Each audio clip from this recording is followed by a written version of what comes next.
venimos ahora con otra interesante conversación con el congresista Ilich López de Acción Popular, congresista por la región de Junín. Está aquí con nosotros, congresista. Buenos días. Dios le bendiga. Buenos días, muchas gracias. Dios bendiga a todo el pueblo peruano, a todo el mundo. Gracias por la invitación y siempre dispuesto a la interpelación que ustedes... No, es una interpelación, es una conversación, nada más. Claro que sí. ¿Es la primera vez que viene a Betel? Sí, primera vez. Gracias por la invitación. Te atendieron bien, con un café, me imagino. Sí, me lo ofrecieron ahora y le agradezco infinitamente. Yo, de verdad, congresista, yo he pasado por varios canales de televisión y me precio de que aquí es el mejor café. Entre otras cosas buenas que tiene Betel, por supuesto, no vamos a ceñir solamente eso, pero... Espero que sea un café de Chanchamayo de Satipo. Junín, ¿verdad? Junín, claro que sí. Bien, congresista,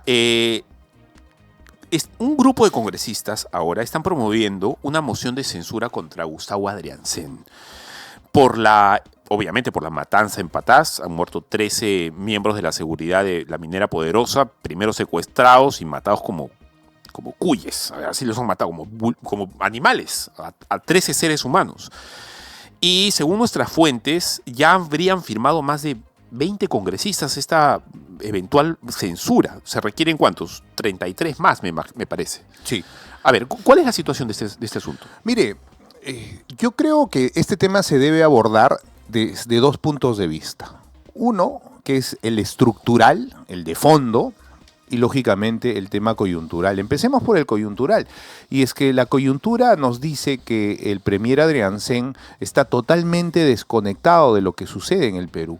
Cuando vino a la interpelación hace poco al Congreso de la República, leía una serie de hojas que le escribían sin abordar los problemas fundamentales que tiene el país. Yo le dije que era un convidado de piedra y que estaba en primera fila viendo cómo es que el país pasa sin mayor acción de parte de ellos, de parte de él sobre todo. Un premier es alguien que dirige, que lidera, que plantea alternativas, que va empujando a los ministros a solucionar los problemas, que va haciendo que los ministros en cada cartera puedan ir cerrando esas brechas de las que tanto se habla. Pero el señor creo que ha confundido la posición de premier solamente al defender a la presidenta, y esa no es su función. Su función es gestionar el país. El gran administrador del Perú es el premier, en este caso el señor Adriancén, que yo coincido. No he firmado, no me han pedido que firme la censura, pero yo creo que el señor no debería esperar la censura y debería irse a su casa. El 30 de abril pasado, congresista, el señor Gustavo Adriancén dijo que no tenía conocimiento de ninguna denuncia de secuestro. 3-4 días después mataron a los 13 secuestrados, como todos lo hemos visto. Este es un problema, señor. No estaba al tanto. Es más, decía que no era veraz la situación. Y ahí vamos al tema estructural. Mire, en Patás se encuentra, si no es el más grande, uno de los más grandes yacimientos de oro. Hay estudios que han encontrado un batolito, ¿no? Esa gran cantidad una roca enorme de oro. Entonces, lógicamente, no solo históricamente en el mundo, donde hay oro, van a haber problemas. ¿Qué es lo que ha sucedido? Lo que ha sucedido es que estos señores que han sido asesinados eran la seguridad de un sector de una minera. Por otros que también buscan colisionar, buscan tener el control de esos grandes yacimientos de oro. Estos grandes yacimientos de oro, y esto de los 13 muertos es algo que ha salido, que se ha hecho mediático, pero en el último mes han fallecido 100 personas ahí. O sea, todos los días hay este tipo de atentados donde parece ser un lugar donde no existe Estado. Entonces, ¿cuál es el problema de fondo? Desde nuestro punto de vista es que el Estado peruano no pone acciones claras y concretas sobre la administración de las concesiones.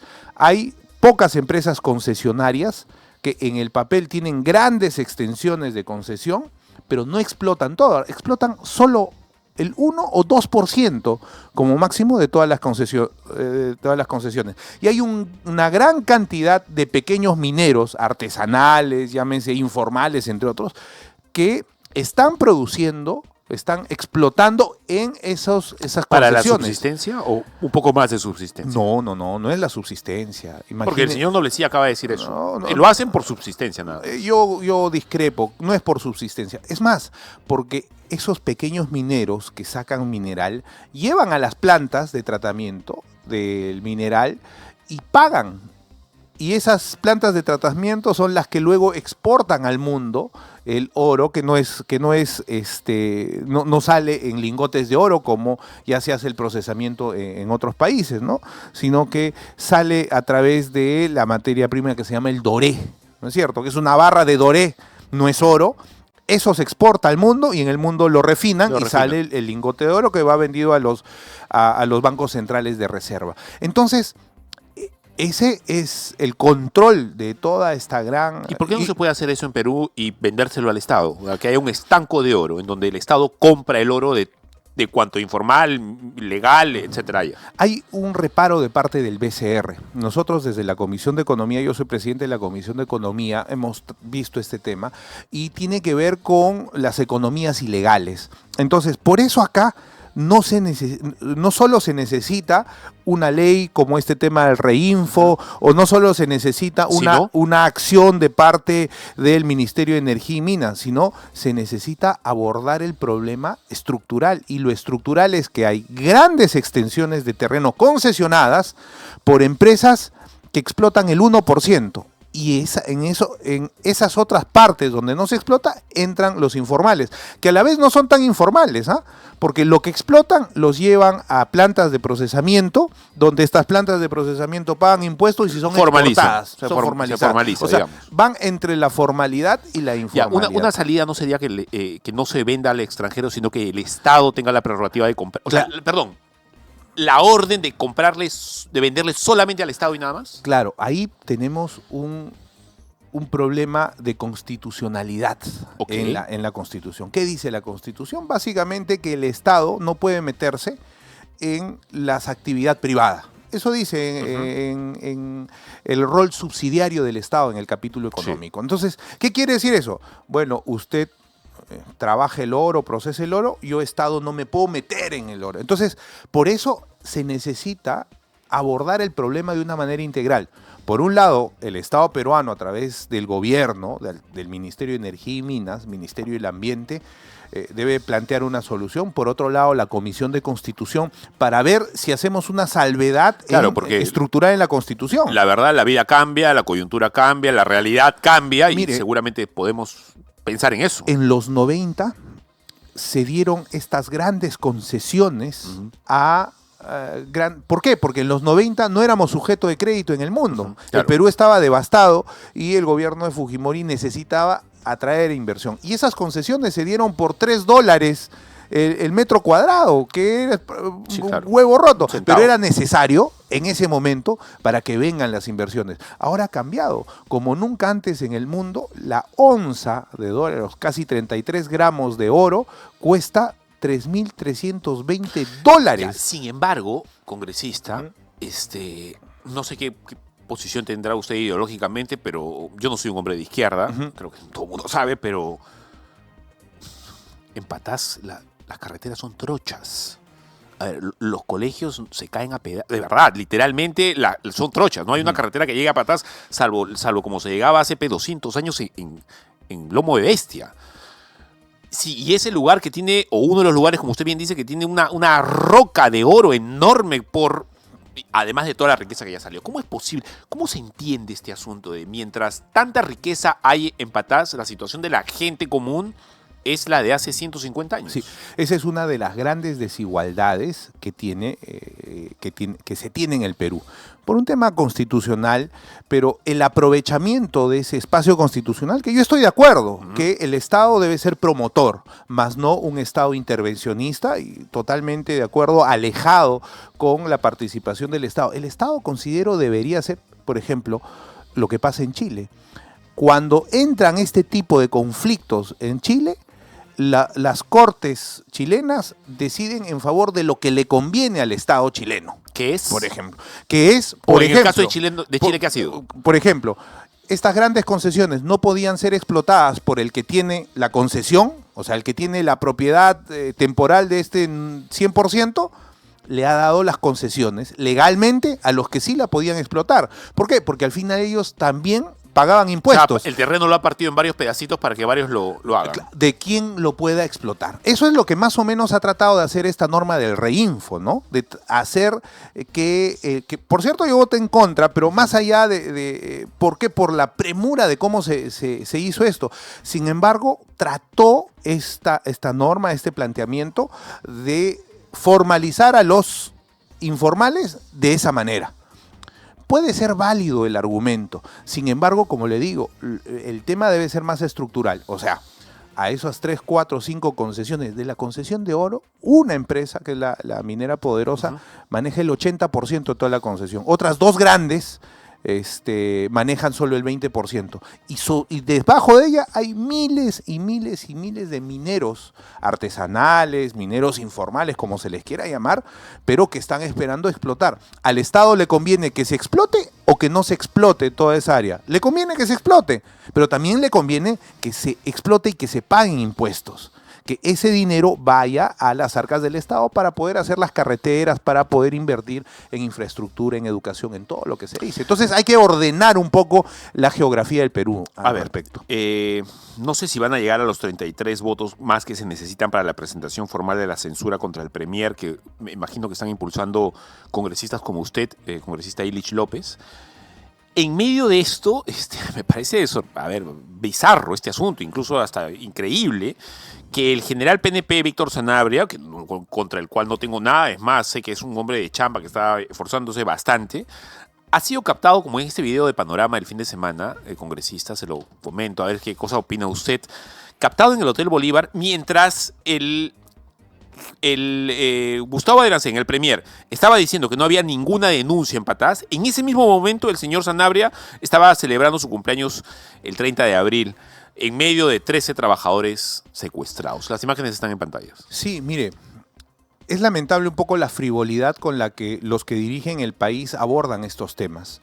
Nadie puede negar que fuera del trabajo uno puede tener sus determinadas actividades. Sin embargo, este tema no era de los últimos 3 días, ya se había denunciado el secuestro hace más de 20 días. Y como le digo, no es un caso aislado, todos los días hay otros casos, si esto se investiga van a ver que hay otros casos. 100 muertos en los últimos 3 meses, lo que se ha venido denunciando.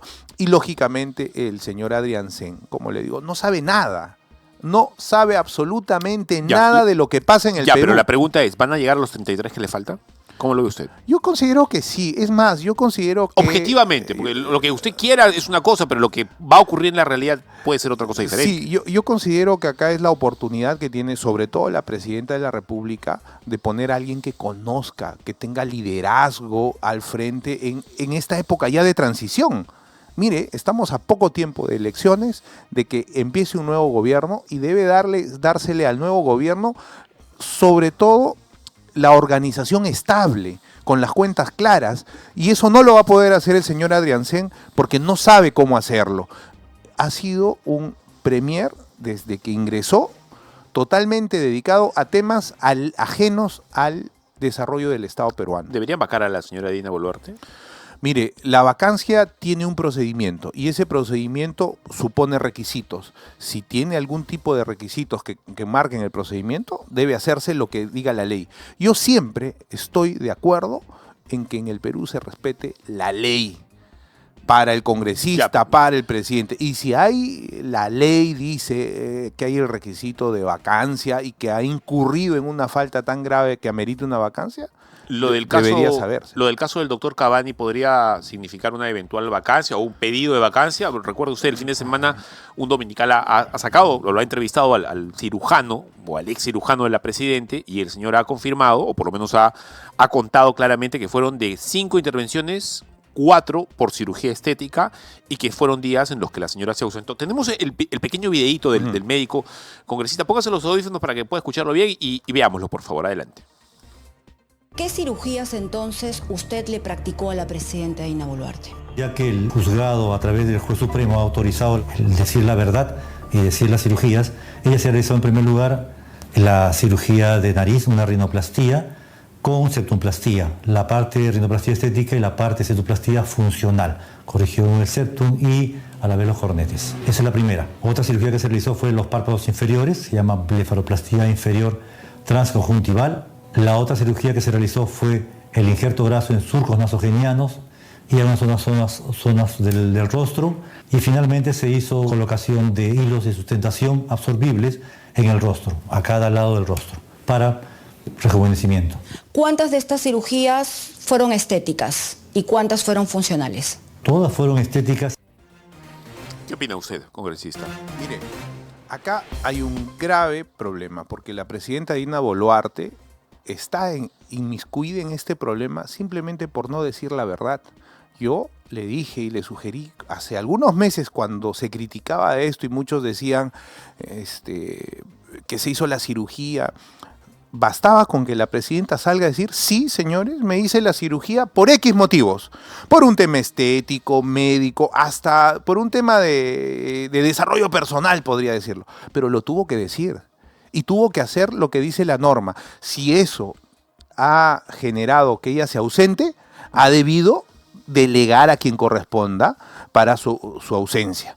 Y si no, ha debido seguir el procedimiento. El ocultar un problema tan insignificante le lleva a otro problema que sí es grave, que es haber mentido o estar inmiscuida en una posible comisión de delito.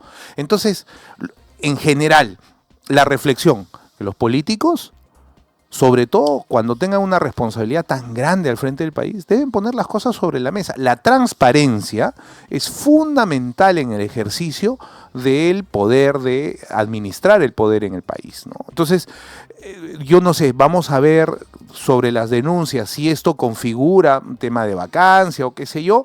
Pero ¿usted estaría de acuerdo con vacarla? No, yo tengo... Por este motivo, por ejemplo. Tendría que ver cuál es el informe legal respecto al tema. Ahora yo no le puedo dar una opinión. Y hay que tener mucho cuidado, señores Cajadillo, en un tema. Mire, el Perú está en el puesto 63 de 67 países en el ranking mundial de competitividad. ¿Qué supone el ranking mundial? Supone, entre otras cosas, la falta de institucionalidad. Nuestro país tiene falta de institucionalidad casi ya 10 años. Casi 10 años. Y una de las instituciones más golpeadas son la Presidencia de la República, sí, el Congreso de la República, y eso genera inestabilidad económica. Entonces yo creo que esto se debe llevar por dos cuerdas. La cuerda estrictamente legal, que esperemos no se mediatice, y para eso es importante la misma presidenta, que salga a decir las cosas claras, como para que esto no siga siendo un tema de investigación. ¿Usted que podría votar por la vacancia? Mire, es posible, si ella ha incurrido en las normas, violando las normas que tiene nuestro Estado, lamentablemente se tendría que optar una posición favorable a la vacancia. Congresista, y digo lamentable por el tema de institucionalidad. Sí, lo entiendo. ¿No? Congresista, una consulta. Y cuando se votó por la vacancia de Pedro Castillo, ¿cómo votó usted? Yo voté a favor. ¿A favor de vacarlo? A favor de vacarlo. ¿En las 3 oportunidades? Sí. En la primera... la presentación de la primera yo me abstuve y posteriormente mostramos una posición a favor. Sí. Es más... No tengo el dato, sería genial que me lo puedan confirmar eso. Sí, es más, el 8 de abril... Porque dijeron que usted era medio niño, le dijeron en algún momento. Pues, sí. Y con toda transparencia, señores Cajadillo, mire, fui uno de los pocos congresistas que le entregó el levantamiento de las telecomunicaciones a la fiscal, el levantamiento del secreto bancario, le pedí que intervengan mis teléfonos, mis cuentas, absolutamente todo, para que puedan investigar. 3 años después han pasado más de 100 testigos en esa investigación y ni uno me conoce. Y yo dispuesto a asumir la responsabilidad que tenga que asumir. Es por eso que con toda transparencia entregué los teléfonos, entregué el levantamiento de cuentas, entregué todo para que no tenga opción la Fiscalía a decir alguien está obstruyendo. En mi caso, eso es lo que ha sucedido y felizmente ya no tiene tiempo la Fiscalía, y no solo eso, sino que se han archivado. El mismo juez en un determinado proceso dijo que no tenía nada que ver. Bueno, son procedimientos que uno como político tiene que estar dispuesto a afrontar, y yo con toda transparencia lo he afrontado, ¿no? Bien, congresista, por favor, quisiera conocer su reflexión final sobre el tema de que viene, lo que podría ser censura al Premier, y luego sobre el tema de Mario Cabani y la señora Dina Boluarte, por favor. Mire, primero, el tema estructural. Se debe abordar el tema de la minería de manera estructural. Estas grandes concesiones que tienen 2 o 3 dueños, que las han conseguido en un momento, en los años 90, a un precio bajo, creo que deben entrar a un análisis jurídico de parte del Estado peruano para ver cómo es que se formaliza la minería en el Perú. Porque uno puede poner leyes, puede poner reinfo, puede poner muchas otras cosas, pero eso si no se traslada a la realidad, no vamos a avanzar absolutamente nada. Y estamos perdiendo un tiempo histórico. 3.320 la onza de oro. Imagínese cuánto podría recabar legalmente el Perú. Por eso es un tema de Estado, de visión política que tiene que darse desde el Ejecutivo y el Congreso. Eso por un lado. Por otro lado, la seguridad tiene que abordarse también desde un tema estructural. Me dio, sinceramente, iba a decir un término inadecuado. No me pareció adecuada la manera que la presidenta dijo: me están dando ganas de la pena de muerte. Oiga, un momentito. ¿La pena de muerte se da porque le da ganas a la presidenta de la República? ¿Sí o no? Bueno, creo que fue medio populista cuando lo dijo. Es populismo. Entonces, ¿qué se tiene que hacer? No es tan fácil eso. Si se va a proceder con medidas tan radicales, hay que cambiar la Constitución, es un problema. Pero hay que iniciarlo. Por ejemplo, hay que empezar la denuncia ante el sistema de derechos humanos en el mundo, en el cual el Perú está sometido a través de distintos tratados, de empezar el procedimiento. Salir de la Corte. ¿No? Salir de la Corte y del sistema en general. Ahora, el otro tema, podría salirse en parte de acuerdo, pero para que cualquier cosa de esas suceda, tiene que haber la iniciativa.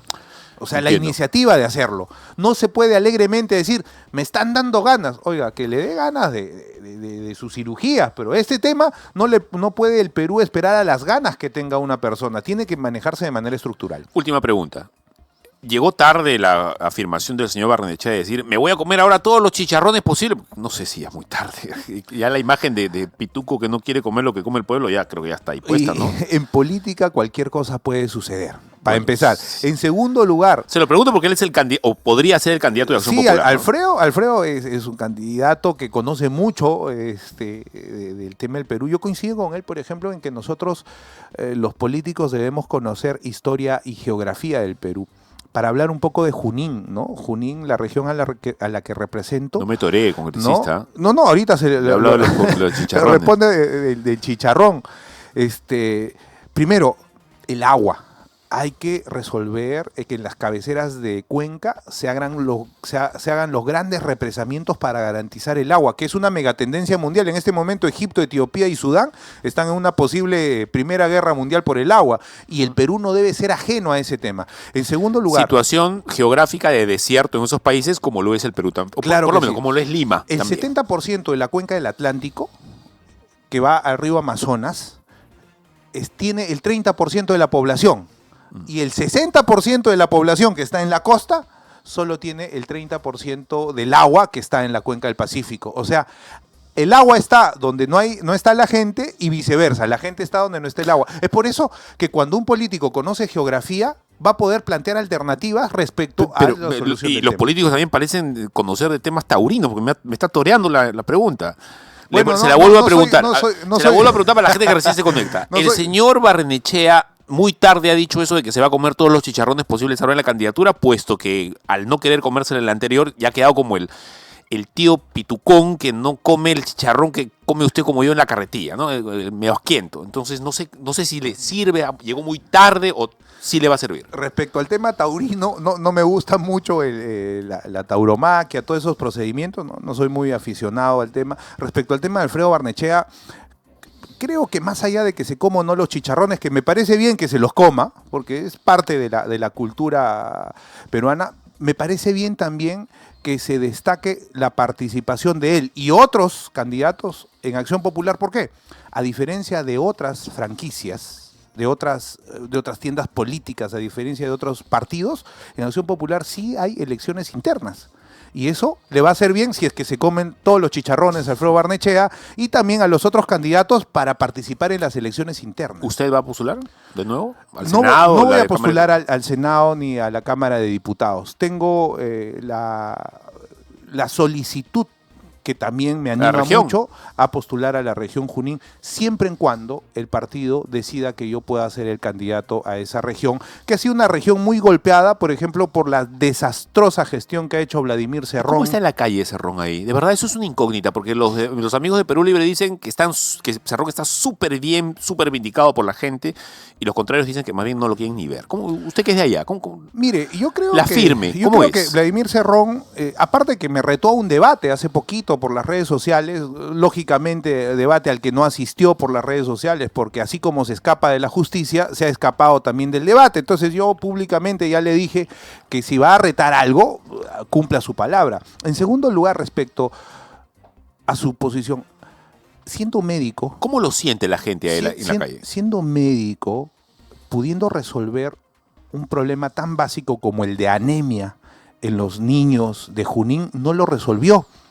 Siendo médico y siendo Junín una de las regiones más importantes, yo creo que puede ser la mejor región del Perú, la región Junín, básicamente por el Valle del Mantaro, que produce muchos de los productos que se consumen en Lima, y por la selva central, donde la economía se basa a través del café, del cacao. Y junto a ello, Junín tiene reservas de agua ingentes con relación a todo el Perú y podría desarrollar adecuadamente la gestión. A pesar de eso, no llegaron a un 50%, por ejemplo, a ver el tema de las vacunas. Ya, pero por ¿la anemia. gente lo quiere a Cerrón o no? Por esas condiciones, yo considero que la gente se ha desencantado de la posición política, aparte que su ideología a mí me parece una ideología retrógrada que busca el odio y no busca la unión. Y el odio hace que busquen, que no solucionen los problemas de pobreza, por ¿Pero ejemplo. no era usted un hombre de izquierda? Yo soy de Acción Popular. ¿No apoyó a las cosas de Castillo en su momento? No. Pues sí. Mire, Le saco ahorita los números, dígame la verdad, congresista. No, saque los números que usted considere. Sin embargo, cuando nosotros empezamos esta gestión, trabajamos bajo algo que dijo el presidente Belaúnde: trabajar y dejar trabajar. A alguien que inició a 3 meses de su gestión plantearle una vacancia, en ese momento, sin saber todo el estropicio que Pero hizo sí se posteriormente, sabía. no se sabía. Las imágenes de Pedro Castillo en campaña reuniéndose con gente de Movadef, ¿no le parecía suficiente? Como le digo, cuando ya entra el gobierno, los primeros meses se necesita hacer que planteen la alternativa de solución. Y luego de ese planteamiento, lógicamente, yo estuve en contra.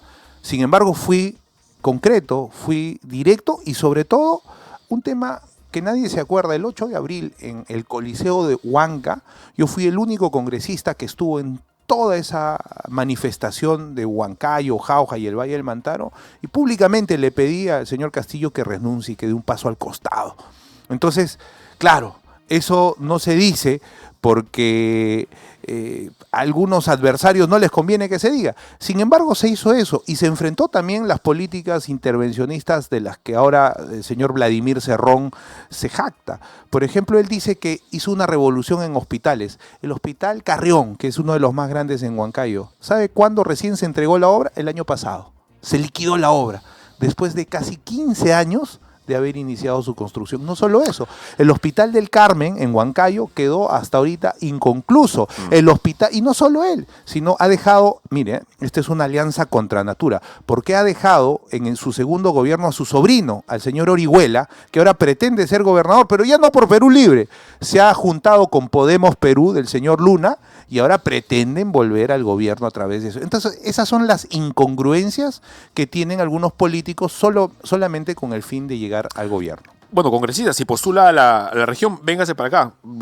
La señal de Betel Radio a todo Junín está llegando clarísima, seguramente va Mire, a ser hemos hecho interesante. algo importante en Junín. Hay la ley de la Amazonía. La ley de la Amazonía dice que no se debe cobrar el IGB a Chanchamayo y Satipo. A través de una ley hemos especificado esa norma y ya desde este mes se va a quitar el 18% del IGB, haciendo respetar la ley de la Amazonía para Chanchamayo y Satipo, Totalmente por de acuerdo, ejemplo. que sea en todo el país. Por eso. ejemplo. No, y eso, en toda la Amazonía va a tener que ser así. Además de los otros proyectos, hemos planteado desde la Comisión de Economía ahora bajar el IGB al 15%. ¿Qué pasa? Uno de los problemas estructurales que tiene el Perú es la informalidad. Y la informalidad supone que de cada 10 personas, 7 están en informalidad y solo 3 en la formalidad. Eso genera que no tengan seguros, que no tengan atención básica en salud, en educación, en medios de comunicación en general. Hay que golpear esos temas desde el fondo, que son los problemas estructurales. Muchas gracias, congresista. Le agradezco, señor Escajadillo. Como hombres de fe, estoy seguro que debemos analizar todos estos problemas y estar a la altura de las grandes decisiones. Sí, que Dios le bendiga. Gracias. A Y usted que le también, dé muy sabiduría, amable. además. Gracias. Gracias. Vamos a una pequeña pausa y regresamos con el abogado penalista Luis Miguel Calla. A ver, ex consejero regional de Moquegua, que tiene algunas cosas interesantes que decirnos sobre Martín Vizcarra y sus hermanos. Ya venimos.